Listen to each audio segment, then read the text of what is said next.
delivering smiles all around the professional careers. Reach us to reach them. இங்க அவர் பேசக்கூடிய பேச்சு கீழே இருந்து ஒரு சவுண்ட் வருது, ஒரு நடிகை சார்ந்த ஒரு சவுண்ட் வருது, சரிங்களா? அது என்னவா இருந்தாலும் சரி, கீழே இருந்து எந்த சவுண்ட் வந்தாலும் அதுக்கு அவர் பேசிட்டு இருக்கும்போது டக்குன்னு பேப்பர் பார்த்து அவர் பேசுறாரு, நம்ம எல்லாரையும் பார்த்துருப்போம். இப்போ இது ரெண்டுத்தையும் அவங்க வேணும் சிங்க் பண்ணிக்கிறது. கீழே இருக்கிற மக்கள் இப்படி கத்துறாங்கன்னா நீங்கள் அமைதியாக இருங்க அப்படின்னு முட்டுக்கட்டை போட்டுக்கலாம். அது இப்போ சொல்லும் போதே அவர் அடுத்த வாரத்தையே அவர் கண்டினியூ பண்ணுறதுனால தானே இந்த சர்ச்சையை ஏற்படுது. மோஸ்ட்லி நான் மேடையில் பேசுகிறேன், நார்மலாக கீழே இருந்து ஒரு சவுண்ட் வருதுன்னா சரியா ரிசீவ் ஆயிருக்கான்னு கூட தெரியாது. இப்போ இங்கே இல்லை பல பிரச்சனைகள் இருக்குது. அவர் எக்ஸாக்டாக இந்த வார்த்தைகளை பயன்படுத்தினா தான் நீங்கள் நீதிமன்றத்தில் கேஸே போட முடியும்.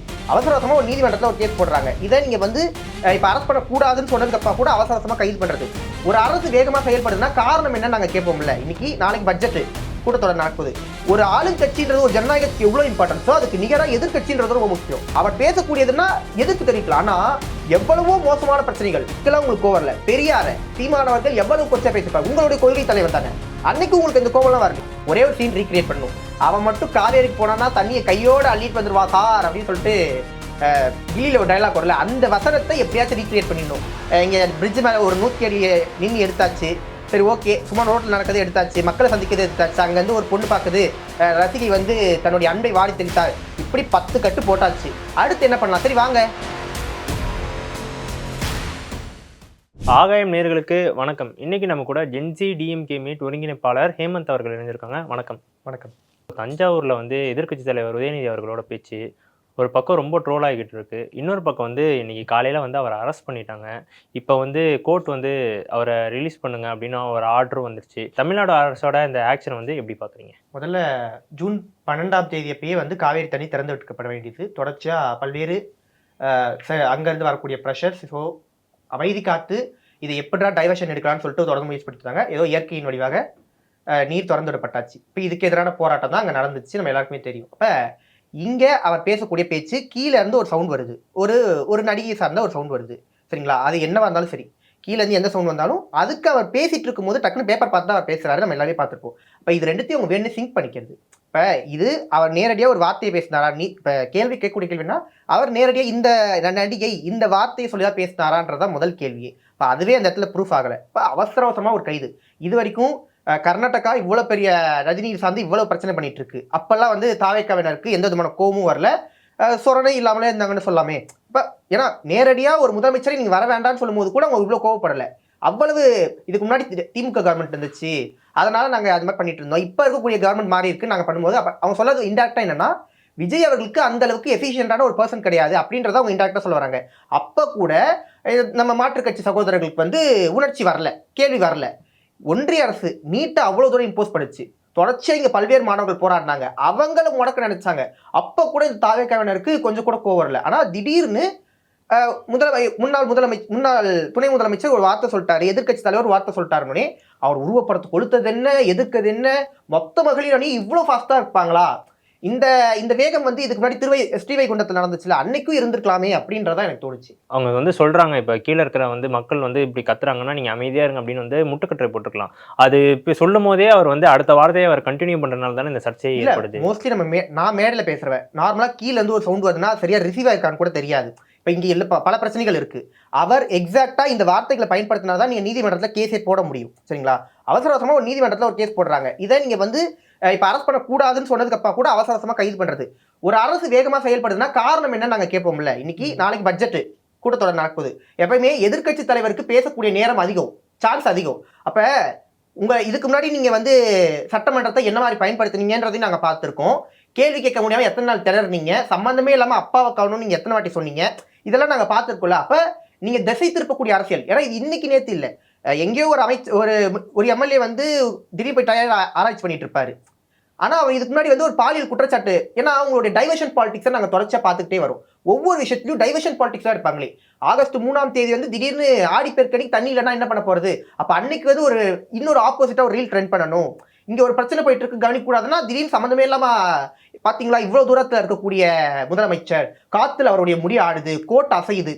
உங்களுடைய டைவர்ஷன் பாலிடிக்ஸை நாங்கள் பார்த்துட்டு இருக்கோம். அப்போ இன்னைக்கு எடுக்கக்கூடியது டைவர்ஷன் பாலிடிக்ஸ் தான். அப்போ நாளைக்கு நீங்கள் என்ன கொண்டு வர போறீங்கன்றது எங்களுக்கு தெரியும். அது ஒருவேளை ஏன்னா முதல் வாட்டியாக வரக்கூடிய கவர்மெண்ட் சரியாக எஃபிஷியண்டாக இருக்குமான்னு கேட்டால் டவுட்டு தான். ஏன் நேரடியாக வேளாண் பட்ஜெட்டை கொண்டு போயிட்டு நீங்கள் திருப்பதியில் வச்சு பூஜை பண்ணதெல்லாம் நாங்கள் பார்த்தோம். அது ஒரு மிகப்பெரிய அஃபென்ஸ். அப்போ இவ்வளோ நீங்கள் ஈடுபடக்கூடிய ஆட்கள், நீங்கள் இதையெல்லாம் நாளைக்கு சட்டமன்றம் எவ்வளவு கோமாளித்தனமா இருக்குன்றது தெரியும். அப்ப இன்னைக்கே வந்து இவர்களுடைய இந்த விசிலடிச்சாங்க கூட்டத்திற்கு இருக்குல்ல, அவங்கள ஆஸ்வாசம் படுத்தணும், அவங்கள வந்து ஒரு திருப்தி படுத்தணுன்றதுக்காக இன்னைக்கு எதிர்கட்சி தலைவரை கைது பண்றது. திடீர்னு ஒரு பிரச்சனை நடந்துட்டு இருக்கும், டக்குன்னு பார்த்தா சும்மா இருக்கீங்களா, இப்ப போலீஸ் செந்தில் பாலாஜி வீட்டுக்கு போங்க, சும்மா போய் ரைட் நடத்துங்க, இன்னைக்கு சும்மா இருக்கீங்களா, வாங்க யாருக்காச்சும் ஒரு அமைச்சருடைய வீட்டுக்கு ரைட் நடத்தலாம், ஓ அந்த அமைச்சர் பேசினாரா, காட்டமா பேசினாரா, உடனடியாக அவர் கைது பண்ணு. இப்படிப்பட்ட நடவடிக்கை இருக்கு. இல்ல குற்றச்சாட்டுகள் இருக்கிறதுனால தானே உங்களுக்கு வந்து அந்த ஆய்வு நடத்துறாங்க. ஆய்வு நேரடியாகவே நீதிமன்றம் இதுக்கு முன்னாடி நறுக்குன்னு சொல்லுவாங்களே, இந்த நறுக்கு தான் நாங்களும் சொல்றோம். ஏற்கனவே செந்தில் பாலாஜி அவருடைய விவகாரத்துல பல்வேறு முறை நீதிமன்றம் நறுக்கு தான் கொட்டியிருக்கு. ஆனா மறுபடியும் நீங்க ஏன்னா, அதாவது இங்க கேஸ் போடணும்னு நினைச்சீங்கன்னா முதல்ல போக வேண்டியது உங்க கட்சியில இப்ப கூட்டு வந்தீங்களே, அதிமுக இருந்து உருவிட்டு வந்தீங்களா, அவங்க மேல எவ்வளவு கேஸ் இருக்கு. அப்ப அதை முடிக்கிறதுக்கான வேலைகளை நீங்க எவ்வளவு முன்புறமா ஈடுபடுங்கன்னு தெரியும். குட்கா வழக்க நீங்க எவ்வளவு தூரம் இப்ப வேகமா முன்னெடுத்துட்டு இருக்கீங்கன்னு தெரியும். இதுக்கு முன்னாடி இல்லாத பெட்டி கேஸ் எல்லாம் எடுத்துட்டு போயிட்டு நீங்க எந்த அளவுக்கு ப்ரெஷர் பண்ணி, ஏன்னா இது டைரக்டா இடி உள்ள வரணும்னா நேரடியா ஒரு சின்ன தொகையில வராது. அப்ப ஒரு 10-15 எஃப்ஐஆர் ஒண்ணு சேர்த்து நீங்க எவ்வளவு தூரம் ஈடுபட்டு செந்தில் பாலாஜி நீங்க உள்ள கொண்டு வரீங்க. இதெல்லாம் நாங்க இத்தனை நாளா இந்த பாலிடிக்ஸ் பார்த்தோம். இன்னைக்கு இதை தாவேக அரசு நேரடியா எடுத்திருக்கு. உங்களுடைய அவசரம் புரியுது. ஓகே, அவர் பேசினது நீங்க சொல்றீங்க அது தவறானதுன்னா அது ப்ரொசீஜரா நடந்துக்கணும். ஆனா இதுல எந்த விதமான சட்டக்கூறுகளையும் அவங்க ஃபாலோ பண்ணல. பல இடங்கள்ல இன்னைக்கு அது போராட்டமா மாறிட்டு இருக்கு. ஏன் போராடுறோம்னா, எதிர்க்கட்சி இதே மாதிரி தான் கேரளால எதிர்க்கட்சி இன்னைக்கு பினராயி விஜயன் கைது செய்யப்பட்டாரு, ஈடியதால தான். அப்ப பாஜகவுக்கும் உங்களுக்கும் என்ன வித்தியாசம் நாங்க கேட்போம்ல.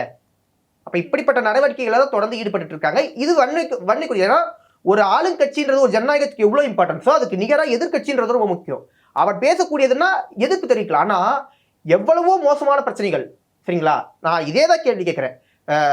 முதலமைச்சருடைய மனைவி அவர்களை எவ்வளவு ஆபாசமான வார்த்தைகளை சொல்லி ஒருத்தங்க பேசுனாங்க. தொடர்ந்து இந்த சோசியல் மீடியால என்ன மாதிரி கிரிட்டிசிசம் வந்துச்சுன்னு தெரியும். அன்னைக்கெல்லாம் உங்களுக்கு கோவம் வரல. பெரியார சீமானவர்கள் எவ்வளவு கொச்சா பேசிப்பாங்க, உங்களுடைய கொள்கை தலைவர் தானே, அன்னைக்கு உங்களுக்கு இந்த கோவம்லாம் வரலையே. அப்ப மற்றவங்க கேட்குற மாதிரி தான் இது ஒரு காசிப்பாவே இருக்கட்டுமே, அதுக்காக சரியான முறையில் விஜய் அவர்கள் விளக்கம் கொடுத்துருக்காரான்னு கேட்டால் இல்லையே.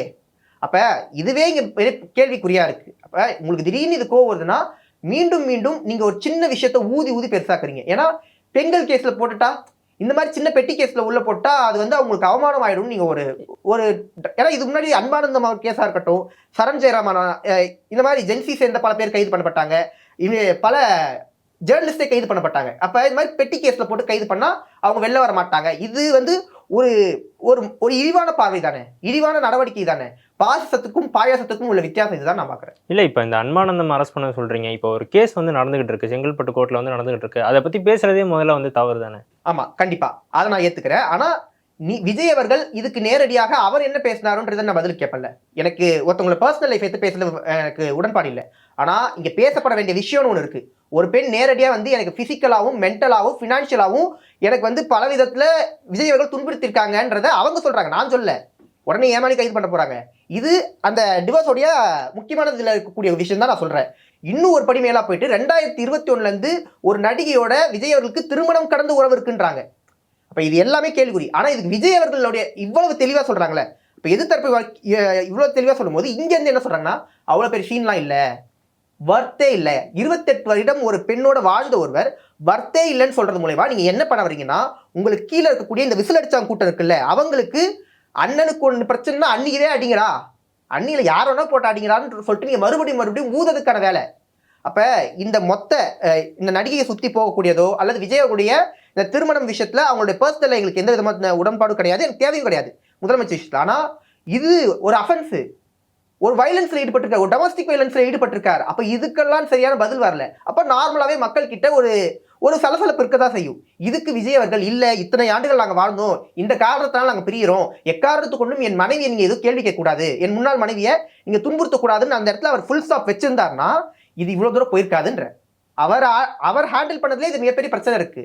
இப்போ இதுல எல்லாமே பிரச்சனைகள் இருக்கும்போது இதை எல்லாமே கேள்வி கேட்க வேண்டியிருக்குல்ல. இந்த இடத்துல நீங்க செய்ய ஹேண்டில் பண்ணீங்கன்னா இவ்வளவு தூரம் இது வந்திருக்காது. நாங்க இன்னைக்கு இருக்கக்கூடிய ஜென்ரேஷன் சும்மா எல்லாத்தையும் பொத்தாம் போக்குல சொல்ல, இதுக்கு விஜயோடைய ரியாக்ஷன் சரியில்லை, அப்ப அதுக்கேற்ற மாதிரியான ஆக்ஷன்ஸ் தான் வருமே. இது மெயினா நீங்க எதுக்காக வந்து இவர் அரெஸ்ட் பண்ணாங்கன்னு நினைக்கிறீங்க? உதயநிதி அவர்களை இந்த வழக்குல, அதாவது வந்து அவர் சொல்ல மொத்தம் 9 பிரிவின் கீழே போட்டிருக்காங்க. 9 பிரிவு இல்ல, இதுல வந்து அமைச்சர்களும் வருது இல்ல, அமைச்சர்களை வந்து காசிப்பா பேசுறதுனாலதான் இந்த பிரச்சனைகள் வருது. நீங்க முக்கியமா வந்து நீங்க கார்னர் பண்றது வந்து அதை மட்டும் தான் வந்து போர்ட்ரேட் பண்ற மாதிரி இருக்குல்ல. ரொம்ப முக்கியமான போராட்டம். அதுல அவர் கேட்ட பல்வேறு விஷயங்கள் இருக்கு, சரிங்களா? நம்ம என்னன்னா இந்த கேள்விகள்லாம் நம்ம பதில் கேட்டக்கூடாது அப்படின்றதுக்காக ஒரு விஷயமா நடக்குது. இன்னைக்கு குளத்தூர்ல ஒரு பக்கம் ஸ்கேம் நடந்துட்டு இருக்கு. அந்த ஸ்கேம் அடுத்து வெளில வருது. அப்ப இது எல்லாத்தையும் மறைக்கிறதுக்காக அவசரமா ஈடுபடுறதுன்றதான் முதல் விஷயமே. அங்க அவர் கூட கேட்கக்கூடிய கேள்வி என்ன? முதலமைச்சர் வந்து மறுபடியும் திமுக செய்த செயல்களுக்கே ஸ்டிக்கர் ஒட்டிக்கிட்டு இருக்காங்க. அப்ப இவ்வளவு விஷயங்களும் அங்க விவாதிக்கப்பட்டிருக்கு. காவேரி நதிநீர் சார்ந்து பல்வேறு கேள்விகளை எழுப்பியிருக்காரு. நாங்களும் அதை தான் எழுப்புறோம்.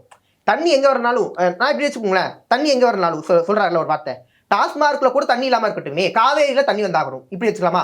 இல்ல குடிக்கிறதுக்கு தண்ணி எங்களுக்கு வந்தாகணும், இல்ல பல அர்த்தங்கள் இருக்கு. நீதிமன்றத்துல போகும்போது கேஸ் இப்படிதான் நிக்குமே. இப்ப அமைச்சர்கள்னா வந்து இந்த அமைச்சர்கள்னா அவர் சொல்லிட்டு போனா பரவாயில்ல.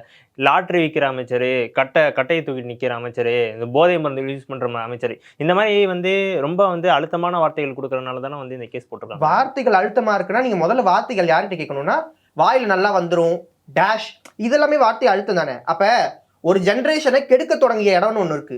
சில நேரத்துல காட்டமான பதில்கள் தான் வரும். ஏன்னா அங்க ஆப்போசிட்ல இருந்து வரக்கூடிய கேள்விகள் அந்த மாதிரி இருக்கு. காட்டமான கேள்விகள் வரும். சம்பந்தமே இல்லாம நீங்க கர்நாடகா முதலமைச்சர் ஒரு திமுக 200 ரூபாய் தான் திமுக காரர் தான், அதனால தான் நீங்க அப்படிதான் பண்றாங்க இன்டெரக்டா. அப்ப நீங்க எல்லாத்துலயும் ஒரு திசை திருப்பும் போது கோபம் வரும். இதுக்கு முன்னாடி இருக்கக்கூடிய கவர்மெண்ட் 2 ஆட்சி நடந்திருக்கு. ஒரு திமுக இன்னொன்று அதிமுக. கடுமையான வாதங்கள் நடந்திருக்கு. ஆனா எப்போதுமே தனிநபர் தாக்குதலை ஈடுபட்டதில்லை. முதலமைச்சர் நேரடியா அப்பாவை காணும்னு சொல்றது, நீங்க முதலமைச்சர் சொல்லிட்டு துணை முதலமைச்சர் காணும்னு சொன்னா அது நார்மல். அங்க நீங்க தனிப்பட்ட தாக்குதல் எங்க தெரியுங்க, அப்பாவை காணும்னு சொல்றது வந்து தனிப்பட்ட தாக்குதல், வித்தியாசம் இருக்கு. அப்ப இதை முதல்ல முதலமைச்சர் மேல கேஸ் போடலாமா? நேரடியா சட்டமன்றத்தை ஒரு தனிநபர் தாக்குதலுக்கான இடமா மாத்தது அங்கதான். அப்ப அங்க இருந்தே எங்களுக்கு கேள்வி வருது. பிறந்த நாள் அதுமா ஒரு கேக்கோட போட்டோ வரல, பிறந்த நாள் முடிச்சு மறுநாள் இரவு வருது. இது எல்லாமே ஒரு மாதிரி எங்கெங்க சிதறலாம் நடக்குது நிறைய விஷயம். அப்ப எல்லாருமே இயல்பா இந்த கேள்வி இருக்கும். நாங்க அதெல்லாம் இப்ப குழப்ப விரும்பல. முதல்ல நாளைக்கு ஒரு முக்கியமான விவாதம் இருக்கு. அந்த விவாதத்துக்கு முன்னாடியே எதுக்கு இதை டைவர்ட் எடுக்கிறீங்க? ஏன்னா நாளைக்குன்றது இந்த அரசினுடைய முக்கியமான நாள். ஏன்னா ஒரு அரசுடைய முக்கியமான ஒரு ஆண்டுக்குரிய மிகப்பெரிய வளர்ச்சி, தமிழ்நாட்டுடைய வளர்ச்சி எங்க இருந்துன்னா இந்த பட்ஜெட் வந்து ஆரம்பிக்க போகுது. அப்ப இந்த இடத்துல சரியான விவாதம் நடக்கணும். இங்க போயிட்டு சமன்மேல எதிர்கட்சி இந்த விஷயத்தை அடுத்து கேட்கணும். அப்ப நீங்க ரீசன்ஸ் அடுக்கிட்டே போறீங்க, குழப்புறீங்க தேவையில்லாம. உங்களுடைய ஆடியன்ஸுக்கு ஒரு விதமான தீனியை போட நினைக்கிறீங்கன்றதான் என்னுடைய முக்கியமான குற்றச்சாட்டா இருக்கு. உதயநிதி அவர்களை வந்து அரெஸ்ட் பண்ணும்போது இப்படி சொல்றாரு, இதை நான் ஒரு காமெடியா பாக்குறேன் அப்படின்றது, இது வந்து சரியானதா? ஆமா, இது உங்களோட பயப்படுறீங்கன்றது ஒண்ணு இருக்குல்ல. நான் ஏன்னா நீ சட்டமன்றத்துல இப்படியே நாளைக்கு பாருங்க, சட்டமன்றத்துல இப்படியேதான் உட்காந்துருக்க போறாரு. ஏங்க உங்க துறை சார்ந்த கேள்விக்கு நீங்க ஆன்சர் பண்ணல அப்படின்னு சொல்லிட்டு கேட்டாலும் அவர் இப்படியே தான் உட்கார்ந்துட்டு இருக்க போறாரு. காவல்துறையில உள்ள பிரச்சனை நடக்குதே, உங்களுடைய உளவுத்துறை உங்களுடைய துறை தானே அது அப்படின்னு சொன்னாலும் அவர் இப்படிதான். ஏன்னா இது சட்டமன்றமே நீ காமெடியா மாறிட்டு இருக்கு. நாளைக்கு இதுதான் நடக்குது. அப்ப நீங்க முன்கூட்டியே இந்த எக்ஸாமுக்கு முன்னாலே அடுத்த நாள் எக்ஸாம் இருக்கு, என்ன பண்ண தெரியுமா, இன்னைக்கு ஃபீவர்ல படுத்துக்குதுன்னு அந்த மாதிரி முன்னெச்சரிக்கை நடவடிக்கை தான் இது பார்க்குறோம். இது நகைச்சுவை தான் இருக்கு. ஏன்னா இதுக்கு முன்னாடி அவர் கடந்து வந்த வரலாறுன்னு ஒன்று இருக்குல்ல. 2019 CAA நகலை எரிச்சு போட்டிருக்காரு. எரிச்சு போட்டு கைது செய்யப்பட்டு அதுக்கப்புறமா தான் தன்னுடைய அரசியல் வாழ்க்கையை தொடங்குறாரு. இதே மாதிரி தான் தொடர்ந்து திமுக அரசு தான் வந்து டீலிமிட்டேஷனுடைய அந்த பில்லை கொடுத்தது. ஒரு டீலிமிட்டேஷன் பில்ன்றது ரொம்ப முக்கியமானது, ஒரு நகல்ன்றது ரொம்ப முக்கியமானது. அதை எரிக்கிறதுனா ஒரு மிகப்பெரிய தைரியம் வேணும். ஏன்னா ஒரு ஆட்சியை கலைக்கிறதுக்கான வாய்ப்பு இருக்கு. அப்ப அவ்வளவு தூர பிரச்சனைகளுக்கு நீட்டுக்கு எதிரான போராட்டம் ஒரு சிட்டிங் மினிஸ்டர்ஸ் போய் உட்காரக்கூடாதுன்றாங்க. அத்தனை மினிஸ்டரும் கலந்துருப்பாங்க. அப்ப இவ்வளவு தூரம் பண்ணிருக்காங்க. சனாதன விஷயத்தை எடுத்துக்கோங்க. இன்னைக்கும் இந்தியாவில் எத்தனை பேருக்கு கூட இருந்த வந்து காங்கிரஸ் அன்னைக்கு கூட்டணி தான் இருந்துச்சு, ஆனால் அவங்களே வந்து இல்லை இதுல உடன்பாடு இல்லைன்ற மாதிரி நவுந்தாங்க. பல நீதிமன்றங்கள் ஏறி இறங்கிருக்காங்க. அவருடைய பொம்மை படங்கள் எரிக்கப்பட்டிருக்கு. நேரடியாக மோடி அவர்கள் கேள்வி கேட்கிறாரு. இவ்வளவு பிரஷர் கப்மா கூட அத்தனை நீதிமன்றம் ஏறி இறங்கினப்பா கூட தன்னுடைய நிலைப்பாடு வந்து மாறல. அப்ப அப்படியே இன்சைடா திரும்பி விஜய் அவர்களை பாக்குறேன். அங்க வந்து சொல்ற மாதிரி ஏதாவது ஒன்னாச்சது மாதிரி இருக்கா? அட்லீஸ்ட் அவர் செய்ய தவறு, கரூர்ல அவர் செய்த அவருக்கும் ஒரு பங்கு இருக்குன்னு நான் சொல்றேன். அப்ப அங்க இருந்தும் நீங்க தப்பிச்சு அங்கிருந்து எப்படி போலாம் தான் பாத்தீங்க. அப்ப உங்களுடைய விளக்கம் கொடுத்துட்டாங்களா உங்களுக்கு? அதுக்கு விளக்கம் கொடுத்துட்டாங்களா? காவல்துறையோட இது பண்றதுனாலதான் இங்க நிக்காதீங்க போயிருங்க அப்படின்னு விளக்கம் கொடுத்துட்டாங்க. மறுநாள் ஒரு வீடியோ போட்டார்ல, அந்த வீடியோல நான் தான் என்ன நம்பிதான் இந்த மக்கள் வந்தாங்க, நானும் ஒரு ரெஸ்பான்சிபிலிட்டி, நான் வந்து நீங்க தான் குற்றவாளி, நீங்க தான் கொலை பண்ணிட்டீங்கன்ற வார்த்தை பயன்படுத்த விரும்பல, நான் பயன்படுத்தல. ஆனா நான் ரெஸ்பான்சிபிலிட்டி, நான் ஒரு தலைவன், என்ன நம்பி இந்த கூட்டம் வந்துச்சு, சப்போஸ் அதுல திமுகவே ஈடுபட்டு இருந்தாலும் அதுக்கான முழு முதல் பொறுப்பு எடுத்துட்டு உங்களுக்காக போராட வேண்டிய இடத்துல இருக்கேன் அப்படின்னு நின்றுந்தா அது பேர் தான் விஜய். நான் அங்கதான் சொல்றேனே, எனக்கு இப்பயும் விஜய் அவர்கள் மேல இருக்கக்கூடிய மிகப்பெரிய கோவம்னா கொஞ்சமாச்சு எனக்கும் ரெஸ்பான்சிபிலிட்டி இருக்கு.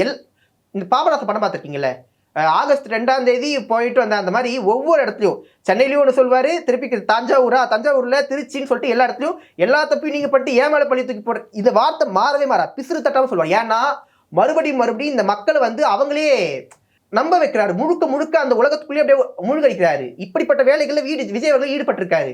நான் அப்படியே உதயநிதியோட கம்பேர் பண்ணும்போது விஜய் அவர்கள் காமெடியா தான் தெரியுது. எனக்கு அது காமெடியா தான் தெரியுது. ஒரு முதலமைச்சர் பார்த்து அப்படி சொல்றாமான்னு தெரியல. ஆனா எனக்கு அவர் பார்க்கும்போது ஒரு நகைச்சுவைக்குரியவராக தான் தோன்றாரு.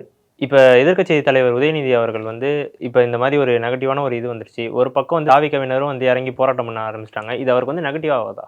இல்ல ஒரு எப்பவுமே சரி, நாங்க தொடர்ச்சியா ஒரு விஷயத்துக்கு அது டைவர்ஷன் தான் நான் பாக்குறேன். ஏன்னா காவேரி பிரச்சனையே எப்படியாச்சும் இவங்க வந்து காவேரி வந்து அங்க மழை வந்துச்சுன்னா கூட விஜய் அவர்கள் கடவுள் ஆகிறாரு. எனக்கு தெரிஞ்சு அவருக்கு சண்டை போட்டு தண்ணி வாங்கியிருந்தா கூட நல்ல முதலமைச்சர் தான் பேர் வாங்கியிருப்பாரு. திடீர்னு கடவுளாகும் போது என்னால் அதை அக்செப்டே பண்ணிக்க முடியல. ஏன்னா பெரியாரை கொள்கை தலைவராக வச்சிருக்கக்கூடிய ஒரு இயக்கம் திடீர்னு ஜீசஸா வந்து விஜய் அவர்கள் காட்சி கொடுக்குறாரு, விதியோடு மோது விஜயுடன் மோதாதே, இப்படிப்பட்ட அந்த நரேஷன்ஸ் எல்லாம் அவங்க எடுக்கிறத பார்க்க முடியாது. இல்ல DK சிவகுமார் அவர்களே சொல்லிட்டாங்களே, நீங்க இப்போதைக்கு வர வேணாம், இங்க சூழ்நிலை வந்து பதற்றமா இருக்கு, நம்ம பின்னாடி பேசலாம்.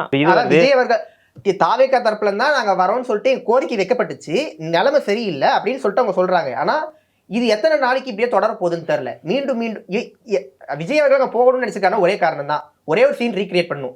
அவன் மட்டும் காவேரிக்கு போனான்னா தண்ணியை கையோடு அள்ளிட்டு வந்துடுவா சார் அப்படின்னு சொல்லிட்டு கில்லியில் ஒரு டைலாக் வரல, அந்த வசனத்தை எப்படியாச்சும் ரீக்ரியேட் பண்ணிடணும். இங்கே பிரிட்ஜ் மேலே ஒரு 100 அடி நின்று எடுத்தாச்சு, சரி ஓகே, சும்மா ரோட்டில் நடக்கிறது எடுத்தாச்சு, மக்களை சந்திக்கிறது எடுத்தாச்சு, அங்கேருந்து ஒரு பொண்ணு பார்க்குது, ரசிகை வந்து தன்னுடைய அன்பை வாடி தெளித்தார், இப்படி 10 கட்டு போட்டாச்சு. அடுத்து என்ன பண்ணலாம்? சரி வாங்க கர்நாடகா போய் ஹெலிகாப்டர் ஷாட் எடுக்கலாம். அடுத்த கட்டமாக நீங்கள் யோசிக்கக்கூடியதுதான் இது. இப்படி ஒவ்வொரு கட்டமாக நீங்கள் வந்து அடுத்தடுத்து ரீல்ஸ்க்கான தீர்வாக தான் இருக்குமே தவிர இதுக்கான அடுத்த கட்ட தீர்வுகளுக்குன்னா நீதிமன்றங்கள் நோக்கி போகணும்.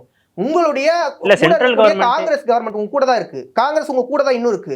காங்கிரஸ் இதுக்கு முன்னாடி எங்க கூட இருந்துச்சு, நாங்க அமைச்சரவையில கூட இடம் கொடுக்கல, ஆனா அப்ப கூட எங்களுக்கு சாதகமான விஷயம் தான் நடந்துச்சு. ஆனா இன்னைக்கு உங்களுக்கு அதிகாரத்துல பங்கு கொடுத்ததுக்கு அம்மா கூட மொத்தமாவே எதிராக இருக்கு. சொல்ல போனா உங்க கூட்டணியில் இருக்கக்கூடிய காங்கிரஸ் வந்து அங்க சிவகுமார் அவர்களை இழிவுபடுத்துற மாதிரி பேசுறாரு நிர்மல்குமார் அவர்கள். இங்க தானே உங்க காங்கிரஸ் தானே, நீங்க தானே கேள்வி கேட்கணும். அப்ப உங்களுடைய கட்சியை வந்து அங்க அவமானப்பட்டு இருக்கும் போது கூட நீங்க கண்டுக்காம நீங்க ஏன்னா இதை அந்த காங்கிரஸ் அவமானப்படுத்துற மாதிரி கர்நாடகாவுடைய காங்கிரஸை கேட்க முடியாது, இங்க தமிழ்நாடு காங்கிரஸால. அப்ப இது உங்களுடைய தோல்வி தெரியுதுன்ற. இத்தனை வருஷமா இந்த 2 திராவிட கட்சிகள் யாருமே வந்து இந்த தண்ணி காவிரியிலிருந்து கொண்டு வரலையா? இருந்தாலும் கொண்டு வந்திருக்காங்க. ஒரு 170 டிஎம்சி தண்ணி வந்து விடணும் அப்படின்னாங்க. அதுவும் வந்து ஃபுல்ஃபில்லாக வரதில்ல. நீங்களே முன்னாடி ஒரு தப்பு பண்றீங்க, இப்போதானே வந்திருக்காங்க, இவங்களுக்கு கொஞ்சம் டைம் கொடுத்தீங்கன்னா இவங்க பண்ணுவாங்க அப்படின்னு ஒரு விமர்சனம் வருதுல. நாங்க டைம் கொடுக்குறோம், பயிர் டைம் கொடுக்காதுல, பயிர் செத்துரும். விவசாயி கடந்த 5 ஆண்டுகள்ல ஆடிப்பெருக்கு, அதுதான் ரொம்ப முக்கியமான நாள் சொல்லுவாங்களே, அந்த நாள்ல தண்ணி வராம 5 ஆண்டுகள் இருந்துச்சா? ஒரு நாள் சொல்லுங்க. எவ்ரி 5 வருஷத்துல இது வந்துகிட்டே இருந்துச்சு. ஒரு பக்கம் நீங்க பண்ணக்கூடிய அந்த நீங்க கொடுத்த அறிக்கை தான் விவசாய கடன் தள்ளுபடி, நீங்க முழுசா தள்ளுபடி பண்ணீங்களா? எத்தனை பேர் போராடினாங்க, மண்ணுக்குள்ள உட்காந்து போராடுறாங்க சார் விவசாயிகள். திரைப்படங்கள்ல எவ்வளவு என்ன ஆனாலும் விவசாயத்தை மட்டும் விட்டுறாதீங்கன்னு சொல்லிட்டு திரைப்படங்களை நடிச்ச விஜய் அவர்களை பார்த்து தான் கேட்கிறேன். இன்னைக்கு இந்த விவசாயிகள் போராடிட்டு இருக்காங்க, நாங்க பொறுத்துட்டு இருக்கோம். ஏன்னா இது என்னன்னா கரெக்டாக அந்த ஆடிப்பெருக்கு அன்னைக்கு மட்டும் இது ஒருவேளை அந்த தண்ணி அங்கே வரலன்னா அங்கே என்ன மாதிரி பிரச்சனைகள் ஏற்பட்டிருக்குன்ற காமன் பீப்புள்ஸோட ப்ராப்ளமாக இருக்கும். விவசாயிகள் இன்னைக்கும் சரி எங்களுக்கு முழுமையான பயிர்கால தள்ளுபடி வரல, பயிர் ஒரு பக்கம் செத்து போச்சு. அன்னைக்கு கிட்டத்தட்ட கொள்முதல்ல மிகப்பெரிய சாதனைகளை படைச்சிட்டு இருந்துச்சு. அவ்வளவு தூரம் கொடுக்கப்பட்டுச்சு, அவ்வளவு மானியங்கள் கொடுக்கப்பட்டுச்சு. இன்னைக்கு அப்படியே எல்லாமே ஒவ்வொரு அடியா பின்னாடி வாங்கிட்டு இருக்கு. நாங்க வெயிட் பண்ணலாம், விவசாயிகளுடைய அந்த பயிர்கள் வெயிட் பண்ணாங்க. பயிர் தண்ணி இல்லாமல் செத்து போயிடுச்சு பல இடங்கள்ல. மின்சார பிரச்சனையால எத்தனை இடங்கள்ல போர் தண்ணி எடுக்க முடியாம அவங்க பாதிக்கப்பட்டிருக்காங்க. இது நான் இன்னைக்கு சொல்ல, காவிரி பிரச்சனை இந்த ஜூன் 12க்கு அப்புறம் சொல்ல, அதுக்கு முன்னாடில இருந்தே உங்களோட மின்சார தடையால பல இடங்கள் மோட்டார் நிப்பாட்டப்பட்டிருக்கு. அப்ப அங்கேயுமே பல இடங்கள்ல பிரச்சனைகள் இருக்கு. இப்ப இங்க எல்லாமே பிரச்சனையா இருக்கும்போது கேள்விகள் அழுத்தமா தான் வரும், காட்டமா வரும், சொல்ல போனா இன்னும் பயங்கரமா வரும். எதிர்கொள்ள துணிச்சல் இருந்தா அந்த வார்த்தைகளால எதிர்கொள்ளுங்க. ஒரு பிரஸ் மீட் உதயநிதி ஸ்டாலின் அவர்கள் சந்திக்கிறாங்கல்ல, பிரஸ் மீட்டை சந்திச்சு எப்படி இந்த வார்த்தையை எங்களை பார்த்து கேட்கலான்னு சொல்லிட்டு விஜய் அவர்கள் பேசட்டும்ன்ற. இன்னைக்கு நிர்மல்குமார் அவர்களோ இல்லைன்னா ஆதவர்ஜன் அவர்களோ இவ்வளவு கண்டனம் தெரிவிக்கிறாங்கல்ல, மாண்பு போயிடுச்சு, மரியாதை போயிடுச்சு, ஆபாச வார்த்தைகள். அப்ப நீங்க நீட் பிரச்சனையை எப்படி என்ன பண்ணிட்டு இருந்தீங்க? தமிழ்நாட்டு பிரச்சனையை பார்ப்போம், அந்த பிரச்சனையை பார்ப்போம், டைவர்ஷன் பாலிடிக்ஸ் தானே பண்ணிட்டு இருந்தீங்க. போராடுற அத்தனை மாணவர்கள் மாதிரி சாயத போசுனீங்க. இன்னைக்கு கர்நாடகா வந்து உங்களுக்கு தண்ணி கொடுக்கல, அதுக்கும் திமுக தான் காரணம். இல்ல அந்த கேஸை தள்ளுபடி பண்ணிட்டாங்களே, அதுதான் சொல்றேன். ஸோ தள்ளுபடி ஏங்க நீங்க போட்ட கேஸ் தாங்க, பர்மிஷன் கொடுக்காதது நீங்க, பர்மிஷன் கொடுக்கலன்னு போராடினோடனே அவங்க கைது பண்ணும்போது பல பேர் கை கால் உடையப்பட்டிருக்கு. யார் உங்களுக்கு அதிகாரத்தை கொடுத்தது காலேஜுக்குள்ள போய் அரசு பண்றதுக்கு? எஸ்எஃப்ஐ மாணவர்களா? காலேஜுக்குள்ள போராட்ட மாணவர்கள் இல்லை, போராட்டம் பண்ணுவாங்களோன்னு சொல்லிட்டு சந்தேகத்தின் அடிப்படையில் கைது பண்றாங்க. அப்ப இவ்வளவு பாசிச நடைமுறைன்றது பாஜக ஆளக்கூடிய மாநிலங்கள்ல இருக்கு. பாஜக ஆளக்கூடிய டெல்லியில் மட்டும்தான் வந்து அந்த இதெல்லாம் தள்ளுபடி பண்ணாங்களே வழக்குகளை. ஆனா பல மாநிலங்கள்ல நடந்துச்சு, அதெல்லாம் தள்ளுபடி பண்ணல. அதே மாதிரிதான் நான் இன்னைக்கு தாவேக்காவும் பாக்குறேன். அதே மாதிரியான நிலைப்பாடுகள் தான் உங்ககிட்ட இருக்கு. பாயசத்துக்கும் எனக்கு ஒரு வித்தியாசமும் தெரியல. ரெண்டும் கலந்த மாதிரி தான் இருக்கு. இன்னைக்கு நீங்க தான் அந்த பாயாசம். பாயசம் அங்க இருக்குல்ல, நீங்க பாயாசம். எனக்கு இப்பதான் பாயாசமும் ஒண்ணுன்னு தோணுது. அப்படிப்பட்ட நடைமுறைகள் நடந்துருக்கு. கண்டிப்பா இன்னைக்கு வந்துட்டாரு. நாளைக்கு சட்டமன்றத்துல இன்னைக்கு சோசியல் மீடியாவில் வார்த்தை யூஸ் பண்ணாலும் குஜ்லி மஸ்து, நான் அப்படிதான் சொல்றேனே. ஸோ விளையாட்ட சொல்றதா அந்த மாதிரி தான் தொடர்ச்சியா உங்களை பார்த்து காட்டமான கேள்விகள் வரும். நீங்க இத்தனை நாட்களா பெண்களுக்கு எதிரான இவ்வளவு குற்றங்கள் நடந்திருக்கு, அப்ப அடுத்த கட்டமா திட்டங்கள் சார்ந்து என்ன பண்ண போறீங்க, புதுசா பேரை மாத்தாம நீங்க என்ன திட்டத்தை கொண்டு வர போறீங்க, நாளைக்கு உங்களை பார்த்து கேள்வி வரும். பதில் சொல்றதுக்கு விஜய் அவர்கள் துணிச்சலா தயாரா நாளைக்கு இருக்கணும். மறுபடியும் நாளைக்கு ஒரு கைது டைவர்ஷன் பாலிடிக்ஸ் எடுக்காம நேரடியாக நேர்மையாக எங்களுக்கான முதலமைச்சராக பதில் சொல்லணுன்றதா கோரிக்கை.